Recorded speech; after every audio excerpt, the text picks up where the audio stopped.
I'd like to call to order the work session, April 12th, 2021. We are all here. Well, our city clerks now, please give the information on how to participate in tonight's meeting.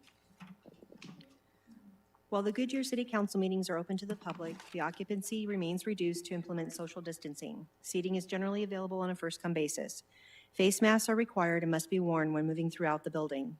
While work sessions do not have a public comment component, our residents still have several ways to address the council and may view meetings using Facebook or the live session link on the meeting video page on the city clerk's office website.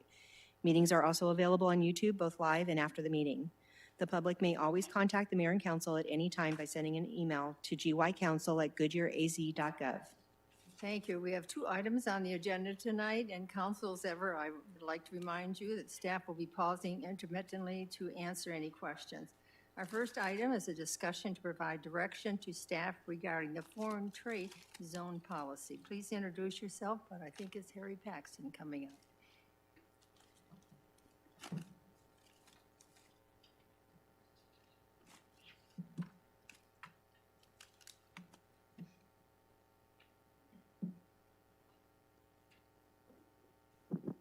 Good evening, Mayor and Council. Harry Paxton, Economic Development Project Manager in our Economic Development Office. It's a pleasure to be with you here this evening. Tonight, we wanted to provide you an update on the Foreign Trade Zone program and also propose a new policy and updates to that policy. So we appreciate that opportunity to speak with you. And to begin with, we wanted to review some basic information about the Foreign Trade Zone program, such as what foreign trade zones are. The Foreign Trade Zone program is a federal program created by the Foreign Trade Zone Act of 1934 to expedite and encourage foreign commerce. Essentially, the program helps companies operate here in the U.S. to be more competitive by reducing fees related to imports. In Arizona, qualifying companies can receive significant personal property tax benefits or reductions in those property tax benefits if local taxing jurisdictions provide that. To qualify for the program, companies must meet federally established FTZ guidelines, such as significant level of importing and inventory tracking and control. The program primarily serves the advanced manufacturing and logistics industries. Our primary target has been manufacturing companies, those that create more jobs and those that pay a higher wage. In Goodyear, we've seen a significant increase in the tax base and a significant increase in high-quality jobs since the creation of the program. The program has also been a catalyst for development, has encouraged developers to make speculative investments in infrastructure and buildings. Like many programs, the Foreign Trade Zone program seems to have a language of its own, so we wanted to review, just for a few minutes, some FTZ terms. In general, there are two types of FTZs, or foreign trade zones: magnet sites and user-driven sites. A magnet site is generally vacant land with large tracts of land. Usually a magnet site is designated an FTZ long before a company actually locates in the FTZ. The magnet site helps to encourage developers to install infrastructure and build spec buildings. The Airport Gateway Industrial Park is a good example of a magnet site. The other type of an FTZ site is a user-driven site. This is where a company is identified at the time the FTZ is being requested. We have several companies operating in user-driven sites, such as Cornell Cookson on South Litchfield Road is one example. Two other terms we will refer to in the presentation tonight is activated user and pilot fee. An activated user is a company that has completed the federal approvals and is eligible for federal and local benefits. Federal benefits being the reduction in import costs and the local benefits being the reduction of property taxes if provided by the local taxing jurisdictions. We currently have 9 activated companies, 6 in user-driven sites, and 3 in magnet sites. A pilot fee is a payment in lieu of taxes. This is an agreement between the City of Goodyear and an activated user. Goodyear is paid the fee and distributes the appropriate amount of tax to each of the different taxing jurisdictions. This is necessary because when a company is activated, Maricopa County reduces the assessment ratio on the property taxes. The Goodyear policy has been to require a pilot fee when a building is already built before the FTZ was created. For example, there is a pilot fee on the original portion of the original building of the Sub-Zero building. Before the FTZ was created, that building was already constructed, or at least that original 440,000 square feet. So twice a year, Sub-Zero pays the city, and then the city distributes the taxing jurisdictions what was the original value of that portion of the asset that was there before the foreign trade zone was created.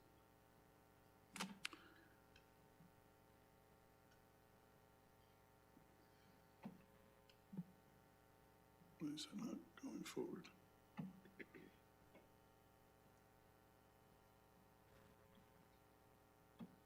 There we go. So to review some of the previous actions that the council has taken in the past, the program began in July of 2009. Council at that time approved participation in the Greater Maricopa Foreign Trade Zone, or what's known as GMFTZ. GMFTZ is a nonprofit organization that has been designated by the federal government as the grantee. GMFTZ is a foreign trade zone organization for the West Valley. And that submits applications to the FTZ board for approval. Also in 2009, council approved 2 magnet sites. As you can see on the map there, one at the PV 303 area along the Loop 303 corridor, and one at the Airport Gateway Industrial Park along 143rd Avenue, stretching from Van Buren down to Yuma. The purpose for creating the program was to attract high-quality companies to our industrial areas. Also, we wanted to encourage spec buildings and create shovel-ready sites. At that time, much of the available industrial properties lacked basic infrastructure. In essence, Goodyear was land rich, had a lot of land sites, but we were infrastructure poor. In October of 2010, council amended the policy clarifying when pilot fees were applicable and also approved a 3rd magnet site at the Goodyear Crossings Industrial Park on South Cotton Lane, signified as number 3 on the map there. In December of 2014, council amended the FTZ policy, providing administrative approval of user-driven sites with spec building requirements through January 1, 2018. We were trying to encourage spec buildings, not only in the magnet sites, but outside of the magnet sites at that time, but required them to receive a certificate of completion or a C of O by January 1, 2018. That portion of our policy has expired. Also at that time, we required wage and capital investment standards, especially for projects along the Bullock Corridor, should one locate there and request FTZ. Today, we believe we've accomplished our initial objectives. We would like to share a couple of examples and then ask council for their consideration of a new policy for new magnet sites and for new user-driven sites going forward. One example is Airport Gateway Industrial Park, located along 143rd Avenue, south of Van Buren down to Yuma Road. A magnet site can be a catalyst for development. This is a great example of a magnet site. It helps build the infrastructure. A magnet site owner only has 5 years to attract an activated user before the federal government will cancel the magnet site designation. This developer knew that installing the infrastructure would assist with attracting users. Often companies would consider the site, but left knowing that the road and the basic infrastructure was not installed. So you can see the dramatic difference in just a period of 5 to 6 years after the developer made the decision to install the road and the road was installed. That's how it looks if you pull up an aerial in 2015. It was vacant property. Today, under construction soon will be the last 2 buildings that completes that 230 acres. We have a couple of companies, one that's currently activated now and another one that is planning to be activated later this year at this site, but it's also attracted a huge amount of investment, as you can see, which is great because not every site there is on the foreign trade zone tax benefit. Also, another example we wanted to share is the success that we've had in enjoying, and we've enjoyed in our industrial sector, is the amount of spec buildings that are currently underway. Today, Goodyear is very fortunate to have under construction and planned 22 industrial buildings totaling over 7.7 million square feet. Just a few years ago, the only places spec buildings were being built were in our magnet sites. As you can see from the map, spec buildings are underway in key industrial areas. The green dots represent those under construction now, and the blue dots are those planned to be under construction in 2021. So with that as a background of where we've been and where we are today, we're proposing for council consideration a new FTZ policy. The current magnet site policy was an aggressive policy, and is an aggressive policy. It did help us attract spec infrastructure and buildings and companies. This helped establish Goodyear as a great place to locate industrial projects. Today, if a company locates in one of the original magnet sites, there is not a wage or a capital investment requirement. The proposed policy would require the following, so reading from the slide there, manufacturing companies must employ at least 100 and pay at least 51% of the employees 125% of the Arizona median wage as calculated by the Arizona Department of Commerce, which currently is $43,600, almost $44,000. Internet fulfillment companies must have a minimum of 25 million in Arizona end user sales annually. And each, whether they're a manufacturing company, internet fulfillment company, we want to see a capital investment of 25 million or more. The company would also be required to pay at least 65% of the employees' health insurance premium costs. All other companies that would not meet these requirements but seek FTZ approval, we would require those companies to pay a pilot fee. So I wanted to go through a few simple examples using just some real round numbers and some basic scenarios that we anticipate.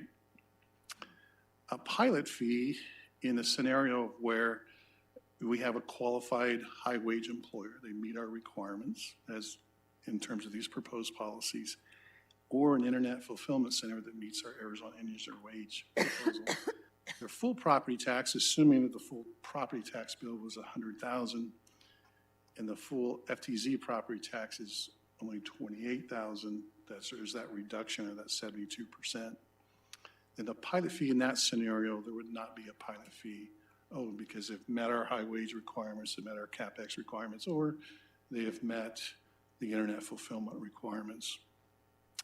Another scenario would be a pilot fee for a user that does not meet the qualification and no taxing jurisdiction has any agreement regarding property taxes. So in this scenario, someone has requested FTZ support, and we would require that they pay a pilot fee of $72,000. The full property tax, assuming it's still $100,000, once they're activated and approved, and that would be down to $28,000 would be the bill that they would get from the county.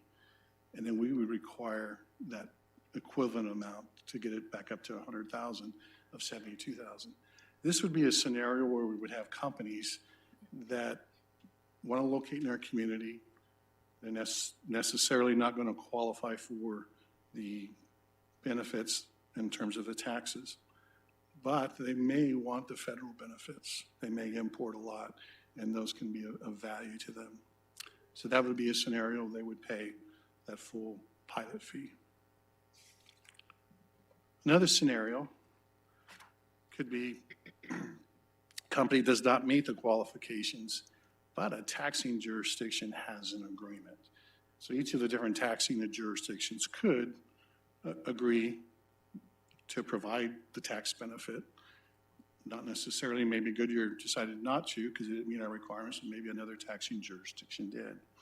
So in that case, we know the pilot fee, if there's no agreement, would be 72,000. So we'd take, assuming that the total taxing bill again is 100,000, assuming this taxing jurisdiction that wanted to enter into this agreement and provide the benefit was 50,000 of that 100,000 bill, just using real round numbers and easy numbers to discuss, then that would be 36,000. So the pilot fee owed would be 36,000.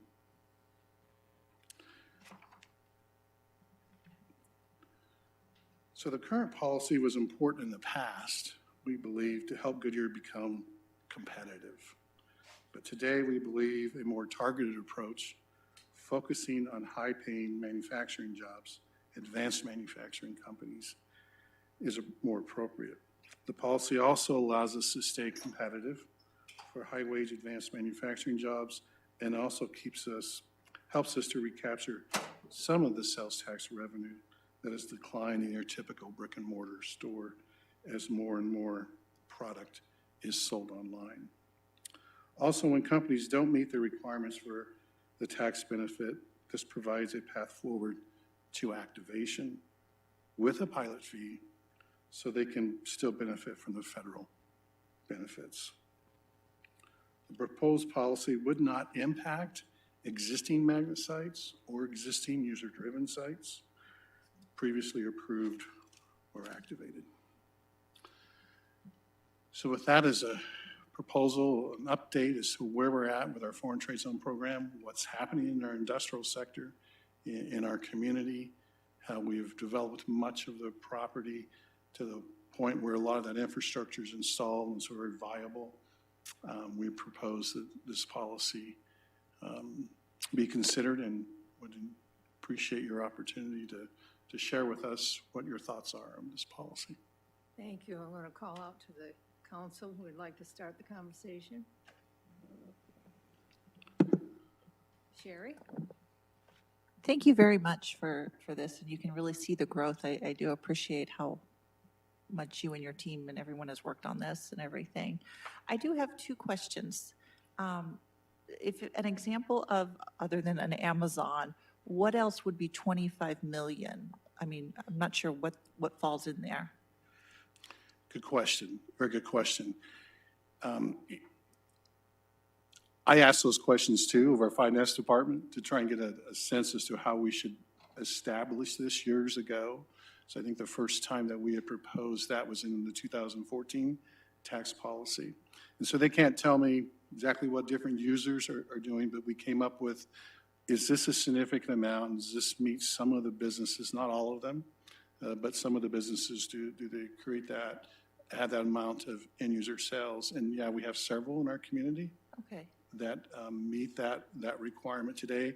I don't know exactly what their sales are, but the finance department can't share that with us. But yeah, so we came up with that would be a significant amount that provides a significant amount of tax to the city and helps us to capture some of that we're losing because so much is online today. So several years ago, talking with the finance department, we came up with that as a baseline. Okay, yeah, I just didn't know what kind of fit, because it sounds like a lot to me, but then when you're talking retail, I guess it's not really that much, so. Yeah, it is, some can be significantly higher than that. But where they, I think that equates to about $625,000 a year. can be a significant sales tax generator for the city, especially if you do it, several times. And then obviously if this trend continues and that continues to be our tax law in the state, we certainly want to capture that where we can and where it makes sense. Generally, they're going to be the larger internet fulfillment companies. But then today, we have some that are blended, some that are like Dick's Sporting Goods, REI, they do both. Yeah. And then my other question was, you were talking about that it expires if they don't build on it within 5 years. Yeah, well, that was one of the real benefits of the magnet sites to our community. It's a very good question. When you create a magnet site, once again, like right over here, the Airport Gateway, 230 acres, the developer has 5 years, basically, and then the feds start to say, okay, you haven't attracted anyone there that's activated, so we're going to take away that designation. Doesn't mean that someone else couldn't come there later and be activated. It could be would probably be a user-driven site. So what it provides for the developer is a significant marketing advantage. Should they get everything approved locally, all the taxing jurisdictions agree, companies have assurance if they go there and they meet those requirements, they have assurance that they have the foreign trade zone benefit, the federal benefits, and the local benefits. So a lot of that work has been done. So developers use that to provide a marketing advantage. And so we had a few that did that and invested the money to do that. But they were on basically a 5-year clock. If they didn't attract someone in 5 years, then that destination would go away. Case in point would be the Goodyear Crossing Industrial Park, which was one of our magnet sites that was approved in 2010 by council. But by the time Anderson Windows came, they were in the last few months of that 5-year clock. And so it was easier just to let the magnet site go away and a user-driven site was created. And so some of that acreage went away because they could not get activated in the time frame of which it was going to expire. But it did help us, and then it attracted, where Blue Buffalo's at today. They're not a FTZ activated, but it helped us attract spec buildings. Each of the magnet sites attracted spec buildings initially and really essentially helped prove our market. Once those spec buildings were leased out, then investors had more confidence in our market, and they also brought the infrastructure around those sites, those areas. Thank you. That's all I got. Thank you very much. It looks great. Thank you. Thank you. Cool. Thanks. Harry, I've got a few questions. And I'm going to start with this one because it may answer the other two. So if we get a company that is close but not quite these numbers that we wish to use the FTZ for, this policy prohibits us from doing that. As we have done in the past, council could amend the policy, or we could bring before you. And I think in this, the way that we're setting this one up, should we have a new magnet site that's proposed, the original magnet sites will stay the way they are, and the existing user-driven sites that are already approved. But should we have someone that comes, and I hope we do have those high-quality companies, I believe we will in the future, they would need to come forward because there would be an agreement that they would need to sign at least 100 jobs and at least 51%. And then, so there would be some requirements for review and those things. So that would come before you. Should we have this scenario in which someone's close but not quite there, then we would bring that, I imagine we'd be proposing that to council to consider. Could they be significantly far from it, which we've had some that have, asked us recently. And that's one of the reasons why we need to bring forward a policy like this, especially on the magnet sites. User-driven sites, as we've had requests and we've brought those before you, generally those are the qualifications we've asked of them, which is very similar, or which pretty much is almost exactly, except for the 100 jobs. I think we had 75 in the 2014 policy. Well, and I think that drives to perhaps my next question, because we're going to create a policy, and I think that's what everyone will use as the measuring stick. So how will we know, or how will we measure if this new policy actually becomes an obstacle to locates? Do we have any way of knowing that this new policy has really become a detriment? Certainly, when we establish the policy, as we have with several projects we brought before you, and as we've talked with different projects, there will be projects that will be considering our community that will also consider other communities. And yeah, we won't, if they want an unconditional foreign trade zone requirements, meaning there's not the wage requirements and the number of jobs and CapEx, there are communities that would provide that. Okay, and then the last question, and I remember that 75, 100, what was the magic number of employees that we wanted created? We had the conversation regarding robotics facilities that may be very high in all of the categories, with the exception of the 100 employees. It may only employ 50 people, but they're $200,000 a year folks that are, I'm going to call them robotics mechanics, high-tech folks. And we're in a global economy, so the foreign trade zone could be very attractive. Again, we're putting ourselves out of the running for that by establishing such a high bar.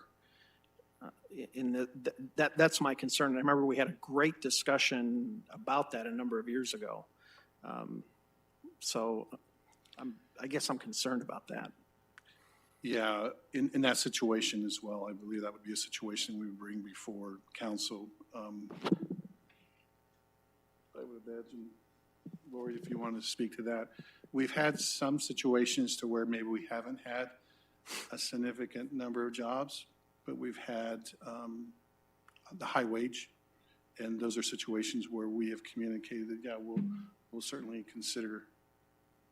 And I believe that would be very seldom that would happen, but it could. I understand what you're saying.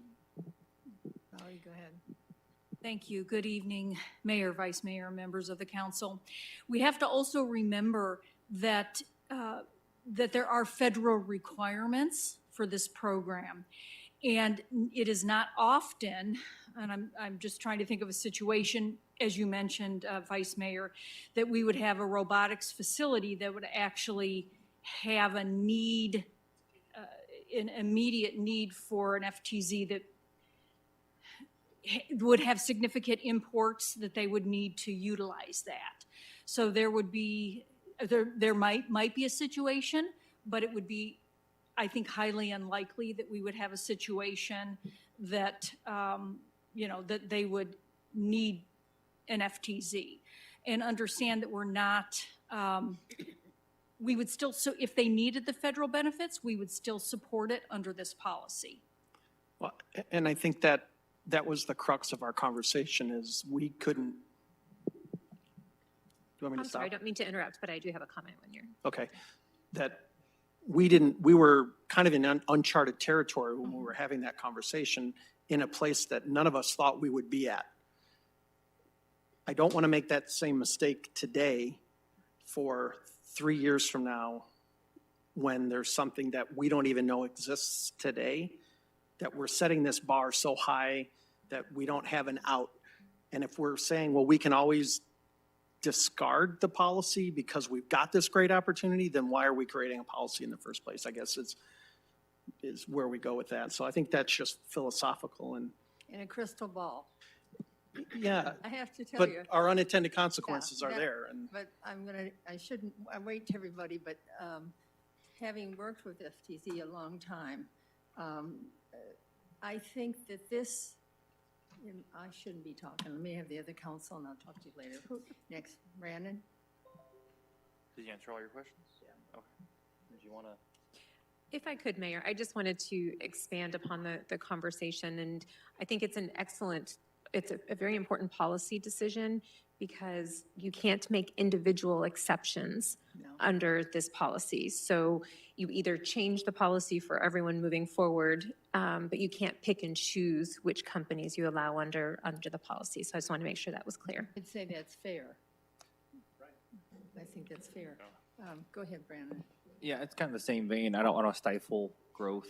I mean, I know we've done really well with everything we have now, so I just want to make sure we're not going to have any unintended consequences to where we miss out on somebody because we're too restrictive. But I'm sure you've looked at the numbers, and I'm sure the kind of companies we want to attract is what you're trying to target or discourage others from maybe not participating. But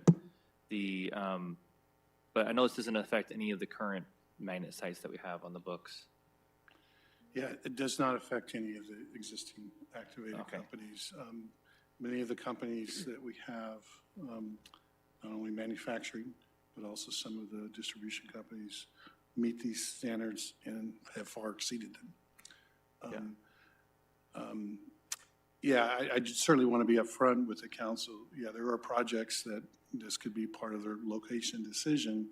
They're not necessarily ones that, are going to meet, or maybe some cases not even be close to these standards, that, may decide not to come here and may decide to go to another community because they have that ability to get those benefits without these requirements. That certainly could happen. Yeah, because right now is it true? I'm trying to think how we decide.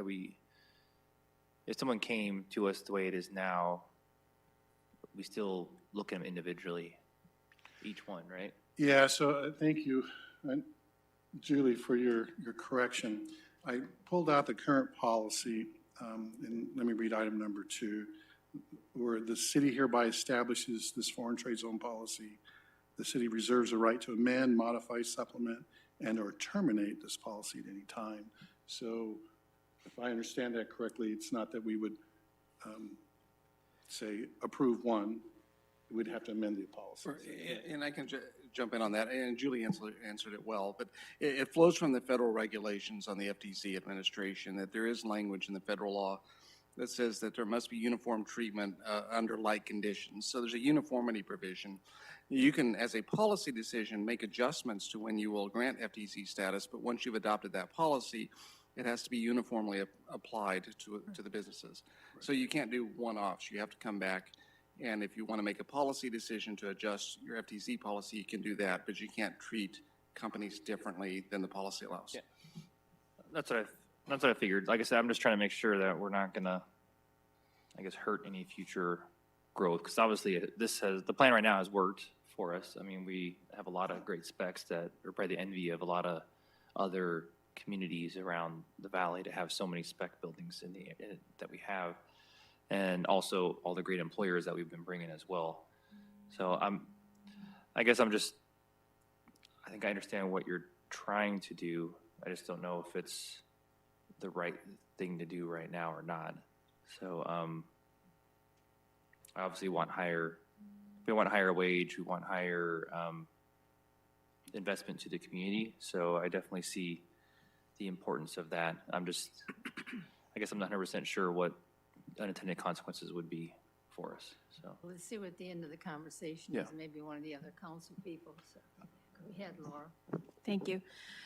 Thank you, Harry, for the historical reference to how this began. It's amazing to think that since 1934, somebody was visionary and we're still doing it today. So that's pretty exciting. In the pilot fees, where does the pilot fee money go? Yeah, a good example of that is exactly how we did it for Sub-Zero, which is the one pilot fee that we have in the 10 years plus that we've created the program, which was the first actually activated user. So 2 times a year, Sub-Zero pays the city of Goodyear. And so we set at that point in time, in 2011, I believe it was, when the pilot fee was entered into, what those tax amounts were. And so that policy at that point in time required that flat amount to be sent to each of the different taxing jurisdictions of which Goodyear collects, and then our finance department sends it out to each of the taxing jurisdictions. Okay, so we aren't getting all the money, we're sending it out. Do we have any liability by collecting that and making sure it's distributed correctly? So what we have, what we've done in the past, since we only have one, is we did it that way, and that's how our policy has handled it. And technically, it's going to be up to the different taxing jurisdiction as to whether or not they want to have us continue to do that, or if they want to enter in their own agreement. They may decide at some point to enter into an agreement for some other benefit that company or developer may provide them, and then provide the tax Great. Well, benefit. I just have one last comment. It seems that Goodyear is proving itself in the industrial and commercial market. And I'm in favor of setting a high bar. I think that when you get these types of tax benefits, you need to be helping to drive the economy in terms of wages that are livable wages where people can work, and then making the investments, the capital expenditures. So I'm not opposed to your proposal. Wally? Thank you. Harry, how is the pilot fee determined? Is it a percentage of the amount of tax they owe? Yeah, so basically you're going by the tax bill, which Right. identifies all the different taxing jurisdictions and that amount. And so that would be part of the agreement that we would have with each of these different companies that would require, where we'd have to have a pilot fee, is we would set that amount based on what that tax is at that point in time, and then going forward, it would be adjusted for each year. And So we'd each have to review. jurisdiction gets the amount of tax they're due. If they've agreed to provide the non-objection letter, meaning they've agreed to provide those property taxes. If they haven't agreed, then, that scenario would be different. So do we, as a city, get less with the pilot than we would with normal taxing? Or is it the same amount? It would be the same amount. So we would look, in the past, we had set the policy in a flat time and just didn't increase, didn't decrease. Now it would be based upon what's in the agreement, which would be based upon the current tax year and what those taxes are attributable to that taxing jurisdiction. So if a taxing jurisdiction didn't provide a letter and they want a pilot fee, then that amount that's on their tax bill would go to them. Does any other city have a similar program as we're trying to establish now? It's a mix. You know, some communities have developed kind of unconditional, like a magnet site, and where they allow it for a period of time to try to attract investment. Ours is probably the most developed. The most what? I'm sorry. Our policy is probably the most developed. Developed. Yeah, and then since we were initiating the program and really pushing it forward back in 2009, many of the communities that looked at policies looked at our policy and adopted their own, but some of these standards, but not necessarily some of these requirements. Now, one thing I should also mention, the magnet site, we've had at the GMFTZ board level, which I'm fortunate to serve on the board, we've had several conversations with the county. The county doesn't want to approve magnet sites. However, with these kinds of standards, those are the kinds of standards that the county has, as we've talked to them about other potential magnet sites, not just Goodyear, but beyond. Those are the kinds of standards that they have looked at and have communicated to us in the past. Now, they certainly could approve other magnet sites without those standards, but those are standards they have communicated to us.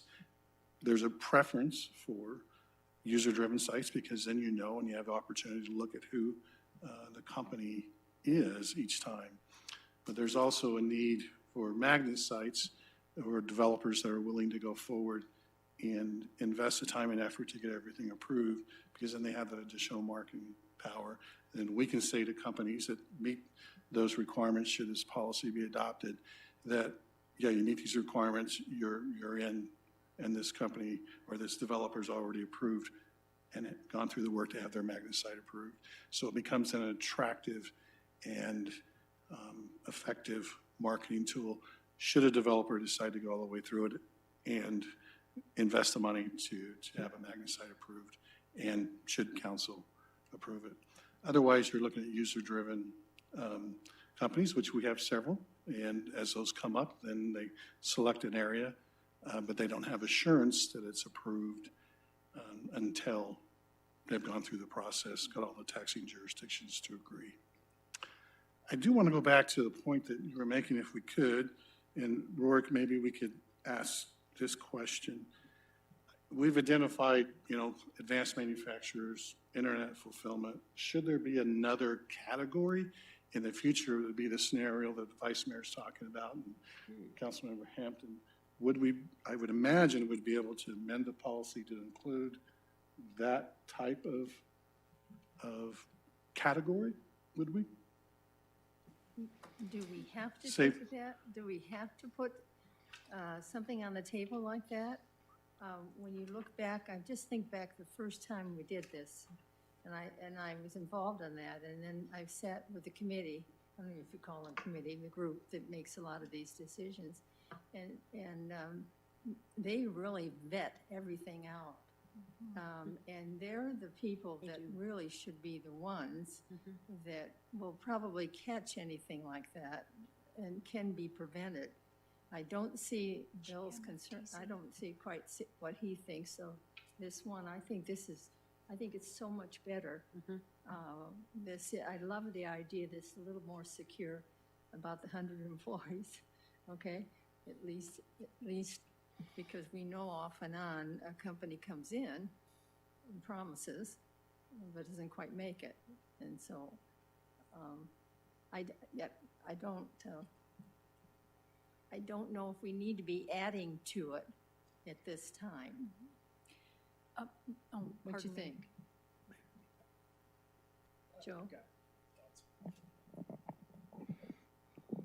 Going to piggyback on what Councilman Cano said. I think it's important to have a policy, and the thing I like best about this, and again, I don't know whether it should be 100, 90, 95, I'll let the council, the rest decide on that, but I think it's important to set the bar up high enough as far as the salaries and the medium to make sure we're bringing the best, the higher quality salaries to the city, the health care for the employees, because what that's going to do is with this investment and these levels of salary and what they're paying towards their health care, it's going to add to our GDP here at the city for that disposable income that's going to circulate to all our businesses and create those environments. So I kind of like that. And again, from the number of employees, I'd leave that up to others on there as far as what that number should be. But I think it's important to have a policy and some standards to kind of go at. It seemed to work for us in the past. And I tell you the truth, if you run this for a few years and you don't see anything coming in, then it'll be time to revisit to see what has to be done. Any other, Sherry? I understand some of Bill's concerns, but I kind of agree that with what Laura said about setting the bar high, because we do want to get the best companies. But I do think we have to have some flexibility in there because technology will change and there might be some very good companies. And I don't know how you maybe word that, or if that's when stuff changes, we make the policy changes, like you said, amend the policy.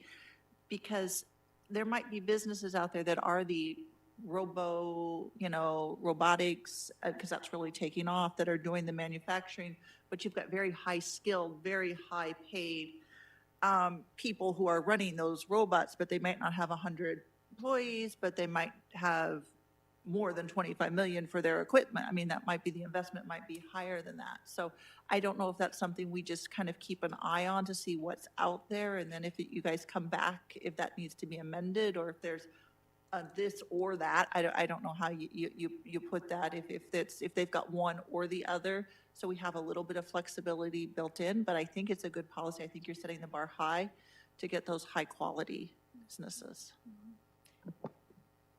Bill? I obviously need to be much clearer when I talk about these things. Then my concern with this is really only about the 100 number. I agree with everything else. Okay? I absolutely agree that we need to make the investment in the employees that are working there, et cetera. But, you know, to Councilmember Kano's point, Councilmember Pizzillo, it's really about the number of employees. That 100 number, I think, is arbitrary, and I think we ran into that. I'm going to go back to the robotics facility that we were talking about. I think that was our biggest hurdle, is we don't know what the future is going to bring. In addition to that, we're also talking about this bar now has to be for user-driven sites also. The way that this slide looks, the magnet site only is right now the only one that has a framework to work within. The user-driven is basically a case-by-case basis today. It is a case-by-case basis. Although at that time, the Bullard corridor area, we did establish those policies. Should a spec building would have been built and a company would have come during that time before January 1, 2018 in Sure. that corridor. So my concern is that we're applying this same bar to a user-driven site as well. So we've taken all of and not every one of them can be a case-by-case, but, you know, I think there's absolutely no wiggle room with what we have right here. With 100 employees and user-driven site, along with the magnet site, we have zero flexibility to go forward, and that's my concern. We don't know what 3 years is going to bring from now. We just don't know it. And 100 employees seems like a very high, and that's my terminology, the high bar. Everything else on there makes complete sense. The $25 million investment, the $25 million if it's a internet fulfillment, I get that. We're not trying to incentivize cross-dock facilities. I totally get that. But the 100 and the user-driven thing, I think we're putting handcuffs on ourselves and tying ourselves down. Appreciate that feedback. Any other comments on that, council? To Bill's point. Brandon? Yeah, I mean, I agree on there should be a bar. Like I said, I just want to make sure the unintended consequences don't handcuff us, like the Vice Mayor mentioned as well. And I don't know what that is. Maybe it's another category or not, or another designation in there. It feels like a lot like a jobs bill, like we do when we give people breaks right here, where they bring certain employers and things like that as well, which is fine. But because I do want higher paying, higher type of jobs. I mean, if someone came in with 99 people and they're at 500% of the AZ medium wage, I just want to make sure we have the leeway to allow them to come in here as well. So I guess I'm parroting a little bit what Bill says. I just want to make sure we don't handcuff ourselves. So I like having a high bar. Maybe it has to be you guys come and talk to us every 2 years and we have to review it and see what happened and what's going on. But so just some thoughts. Laura? The last point says all other companies pay a pilot fee. So if you don't hit the bar, then is that your option? Yes, if you want the federal benefits and you want to activate an FTZ, then you would need to pay the pilot fee. Okay. And if I might jump in, we don't want to penalize somebody who is needing the federal benefits and it's significant for their operation. So if they needed the federal benefits, we would say we can absolutely, give you a letter of support under these conditions, and that condition would be to pay the pilot fee. So they would still get the federal benefit, they just would not get the local benefit of that. Do you have an answer from us tonight to just give you a general idea? Yes, thank you. Thank you. Any other questions you want to ask council? No, thank you. Okay. Council says thank you. It was a good. Thank you. Thank Very you. interesting. And Harry. We've come a long ways Oh, on that, Julie. absolutely, and very flexible. Thank you. Yeah, I'm sorry, I'm Mayor and sorry. Council. I guess I would like clarification on what you'd like to see. It sounds like a policy to come back, but I guess I'm still unclear as to council consensus on the 100 jobs. No, that's not what I thought. I don't think that, That's I'm not fine what with it. I thought. I think So- he brought up some valid points to be alert and to be looking ahead, but I think you've done that all along. Okay, so council consensus is to move forward with the policy as proposed. And I'm I counting nodding heads. remember this conversation from the very beginning, when people were talking about bringing warehouses in. And we had this, and so people classify that sometimes with too low of an income. But you have in every city people who get their livelihood for some of these industries. And so I understand you want to hit to the top, each and every one of them. I'm not so sure it's realistic with life and how a city is developed and built. So that's just my personal opinion, guys, but. Okay, well, thank you, Mayor and Council. We'll bring this policy back. I will propose that perhaps we have a provision within the policy that it comes up for review define a period of time so that you would receive a report and have the chance to reconsider the policy. Thank you. But they're going to bring back this proposal, not a new one.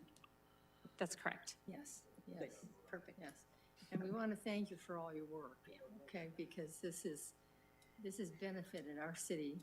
It started out sort of slow, worry about, it was an education, remember, having to pay school taxes, and we're gonna have to figure out how we're gonna do that, and we came to a solution, so each time we've been challenged, I think you've done an excellent job of moving us to the next stage, so thank you. Thank you. Thank you very much for the discussion and the insights. Thank you. All right. Item 2, I'm going to give you a moment to get off, to move.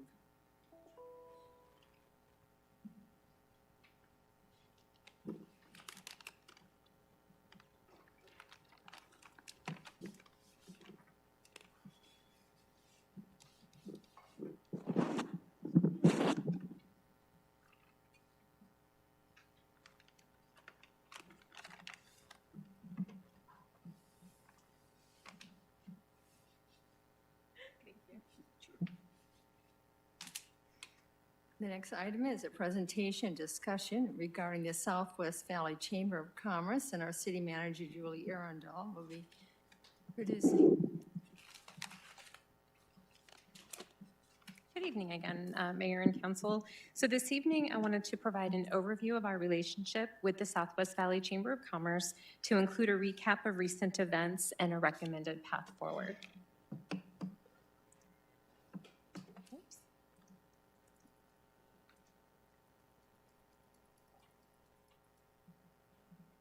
There we go. So I thought I'd start with a little bit of history. Back all the way in June of 1958, it was incorporated as the Avondale Goodyear Litchfield Park Chamber of Commerce. In 1988, it changed its name to the Tri-City West Chamber of Commerce. And in 2000, it merged with Tollison's All Volunteer Business Association and created the Southwest Valley Chamber of Commerce. In 2001, they moved into their current office building. So the city of Goodyear has a lease, a 99-year lease agreement with the Southwest Valley Chamber of Commerce. The lease was effective April 1st of 2000, and so it expires March 31st of 2099. The lease terms are that they pay $100 per year, and under the lease provision, the building may be used for any lawful purpose, and they may purchase the property from the city for fair market value. So the arrangement is that the city owns the land and the chamber paid for the building to be constructed. So the Chamber of Commerce is an independent entity whose bylaws designate the service areas to include businesses in Avondale, Goodyear, Litchfield Park, and Tullison. They are governed by a board of directors that is made up of 18 members who then selects a president, chief executive officer to carry out the direction of the board. Goodyear has a membership with the chamber, which is $725 annually, and we have a designated ex officio seat on the board, which is given to the mayor, who has delegated that to Councilmember Campbell. The chamber currently has 455 members, 171 of which are located in Goodyear, which is 38%. I had asked the chamber for a 5-year historical perspective on membership, and they had a high in 2015, a low in 2018, but really the numbers have been somewhere between like 425 and 550 pretty consistently. The third piece of our relationship with the chamber, so we are a member and we have a land lease with them, is that we partner with them for them to operate a information and business resource center. Under this agreement, the chamber is to maintain a visitor information center, respond to inquiries from businesses, residents, visitors, and tourists, provide direct support to local businesses, and to promote the city on the chamber website and also link our economic development webpage. This annual contract is up for renewal in May of 2021, so that's why this timing was good for our conversation tonight. And we pay $16,000 annually for those services. So of course, it's been challenging times for the chamber, probably like all of us. So in addition to the global pandemic, on February 5th, the departure of John Safin, the president and CFO, was announced. Additionally, on February 16th, the city of Avondale announced their withdrawal of membership from the chamber. So the chamber just recently announced the selection of a replacement and new CEO, and his name is Jeffrey Campos. According to the press release, Campos leaves the position as the executive director for both the Global Chamber Denver and Chicago. Campos supported the mission of cross-border trade and investment and accelerate global business growth for businesses, driven by an ambitious agenda designed to push forward ideas and initiatives that align with current trends found in forward-thinking global cities. Mr. Campos is slated to begin his position here with the Southwest Valley Chamber of Commerce May 1st. Staff recommendation is to provide an opportunity for Mr. Campos to come into the organization, do an evaluation, and see what his path forward is over the next year. So it is the staff recommendation to renew our partnership, to renew our membership with the chamber and allow them that opportunity to chart a path forward. So with that, I'd really like to open it for council discussion. Council discussion? Joe? Avondale's out, right? Is Tullison still in? So that's correct, and I guess maybe to put a finer point on that, the city of Avondale has ended their membership, but the charter and the mission of the chamber is to represent businesses in the city of Avondale, so they will continue to do that. But the city of Tullison, city of Litchfield Park are also looking for giving the opportunity for the new president to chart a path forward, so I believe that they're going to provide them that opportunity. Is there enough money with Avondale dropping off to maintain this chamber with the dues? So if you recall, our membership is only $750. Okay. So the financial commitment of the city of Avondale, is not different than any other organization who would be a member. Now, the financial position of the chamber, our representative might be able to speak better to that, but because again, it's not something that their records aren't public to us. But my understanding is that they do have a budget that was balanced with a little bit of money left over, but they are struggling. I think they've acknowledged that. Quick, just one last question. What is our value as being a member of? It's a great question. So I think that identifying what our expectations are of our chamber would be a valuable exercise and something that I'd look forward doing with the new president, because I think perhaps even around this table, there might be differing expectations from the chamber. Most chambers, though, at the essence of what they do, and if you look at their mission statement, it's to connect businesses to other businesses. It's a networking organization designed for businesses to assist other businesses. Now, if we as a city have different expectations of the chamber, I think that we would need to identify that. And maybe we probably should at some point, but I agree that we probably should continue to give the new CEO a chance to figure out what he needs to do to make it more successful. Other comments? Laura? So the chamber built the building. Do they maintain it? Do we have any financial responsibility for the maintenance of the building? I don't believe we have any ongoing obligation. Okay. So we pay a 700 and whatever that was membership, but then we have a partnership that's $16,000. So, okay. And I would think for that, we should probably be able to have a conversation of what value we want for that money. But I agree. I think the new CEO needs to have an opportunity. He's got a big job ahead of him, and we'll need a little time, but I think it's important to keep our chamber going.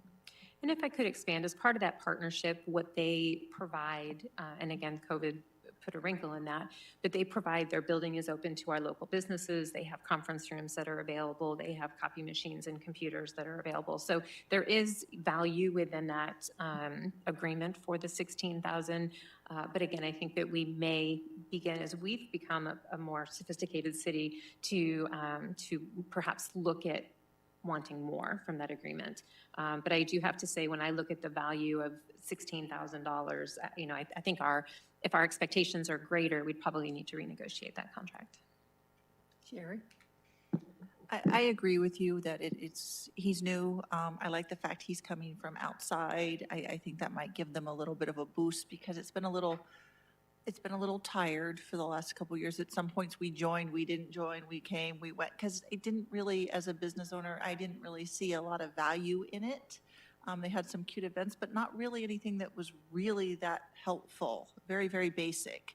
And I didn't know you could use copy machines or conference rooms. And like I said, we've been on and off for the last several years. We joined for a year, then not joined for 4 or 5 years, and then join again. So I would love to see what his thoughts are. 16,000 isn't a ton of money. I know we can't expect the world for that, but I think a little bit more communication with our business owners and what's going on, and maybe he can come up with some good ideas to kind of breathe a little bit of life into it. I'd like to see that. So I appreciate that. I think that's a good plan. Brandon? Yeah, so I agree. I think that the 16,000, what we're getting for it is probably okay. I guess I'm one of the ones that I want more. So like they're paying 60,000 for provide direct support to local businesses. That must be because I'm a member right now of the chamber, and I don't see lots of benefits from it. But I mean, it's there. I mean, and it's a good group of people.